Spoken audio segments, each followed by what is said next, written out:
नमस्कार. मी जगताप गणेश शिरीष, खंडेश्वरी माध्यमिक विद्यालय, खांडस उपशिक्षक आणि कला शिक्षक.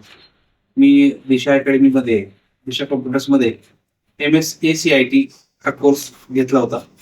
त्याच्यामध्ये मला बेसिक नॉलेज जे होतं माझं, त्या नॉलेजमध्ये अजून माझी वाढ झाली. माझी इम्प्रूव्हमेंट बऱ्यापैकी झाली आणि महत्त्वाचं सांगायचं झालं की एआयचा आत्ताचा जमाना आहे. एआयच्या जमान्यामध्ये आपण विद्यार्थ्यांना कशा पद्धतीने मार्गदर्शन करायचं आणि स्क्रीनवरती मोठ्या लॅपटॉपवरती म्हणा, स्क्रीनवरती म्हणा, त्या विद्यार्थ्यांना कशा पद्धतीने आयडिया देऊन सुलभ शिक्षण कशा पद्धतीने द्यायचं हे मला इथं नॉलेज मिळालं. आणि खरं तर दिशा कॉम्प्युटर्समध्ये जे सुलभक आहेत, मार्गदर्शन करणारे जे काही शिक्षक आहेत, अत्यंत उत्कृष्ट अशा पद्धतीचं मार्गदर्शन इथं त्यांनी मला केलं. 100% आपणही हा क्लास इथं जॉईन करावा आणि त्याचा आस्वाद आपण घ्यावा. आपल्या नॉलेजमध्ये भरपूर वाढ होईल असं मला वाटतंय.